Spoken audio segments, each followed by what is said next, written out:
Donate card और voice of slum जुड़कर दिल्ली और नोएडा के स्लम्स में गरीबों को फ्री ऑक्सीजन सप्लाईज प्रोवाइड करने का प्रयास कर रहे हैं। डिस्क्रिप्शन में दिए हुए लिंक पर जाकर डोनेट कार्ड पे अभी डोनेट करें। इन गरीब परिवारों का सहारा बने। क्या कभी आपने किसी भी मुजरिम को 1088 साल की जेल होते सुना है? या कभी आपने सुना हो कि किसी कैदी को 5 उम्र कैद हुई हो? जरा सोचिए, अगर ये सच है तो आखिरकार जुर्म करने वाले ने कितना भयानक और हैवानियत से भरा अपराध किया होगा, जिसकी जवाबी कार्रवाई में कोई कानून व्यवस्था उसे इस तरह की सजा मुकर्रर करे। नहीं ना?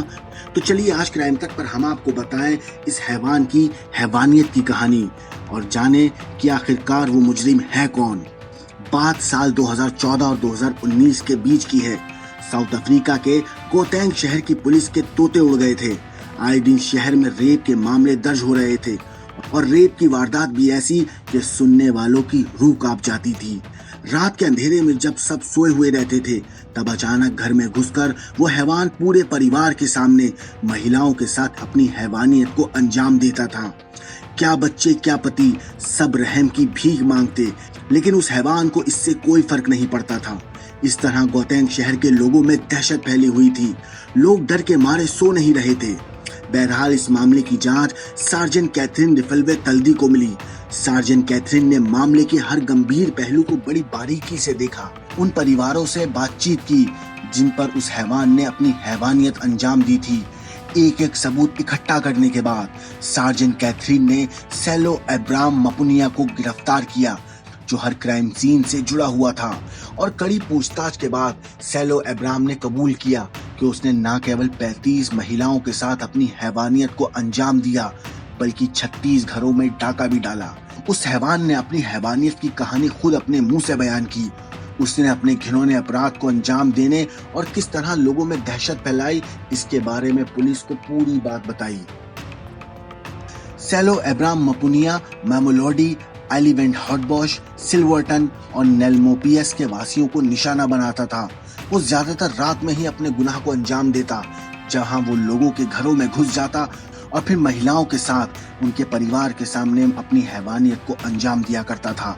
इस वहशी दरिंदे को शायद ही अंदाजा होगा कि इसके किए हुए काले गुनाहों का हिसाब इतना दर्दनाक और काली स्याही से लिखा जाएगा। लेकिन कहते हैं ना, आखिरकार हर एक पाप का घड़ा एक दिन जरूर भरता है। इसी तरह इस दरिंदे को अपने किए हुए गुनाहों की सजा मिली और अब इसे अपनी पूरी जिंदगी अंधेरों से भरी, जहां कई लोगों की रूह मरने के बाद भी चीखती चिल्लाती सुनाई देती हैं, जिसे कालकोठरी कहते हैं, वहां बितानी होगी। 27 मई 2021 को साउथ अफ्रीका के प्रिटोरिया हाईकोर्ट ने सेलो अब्राम मपुनिया को एक सीरियल रेपिस्ट के तौर पर माना और उसे 1088 साल और 5 उम्र कैद की सजा सुनाई। वहीं गोटेंग शहर की पुलिस ने अब जाकर राहत की सांस ली कि आखिरकार महिलाओं के साथ इतनी हैवानियत भरी और वहशी दरिंदगी करने वाले इस गुनहगार को आखिरकार अपने किए हुए गुनाह की सजा मिली। ब्यूरो रिपोर्ट, क्राइम तक। हमारे देश में कई ऐसे जरूरतमंद लोग हैं जिनकी मदद की गुहार आपके कानों तक नहीं पहुंच पाती। न जाने ऐसे कितने बेबस और मजबूर लोग हैं जो पैसों की वजह से मजबूर हैं। आपकी थोड़ी सी मदद इनकी जिंदगी बदल सकती है, तो क्यों ना मदद के लिए हाथ बढ़ाएं। डोनेट करने या बाकी जानकारी के लिए नीचे दिए गए डिस्क्रिप्शन पर क्लिक करें।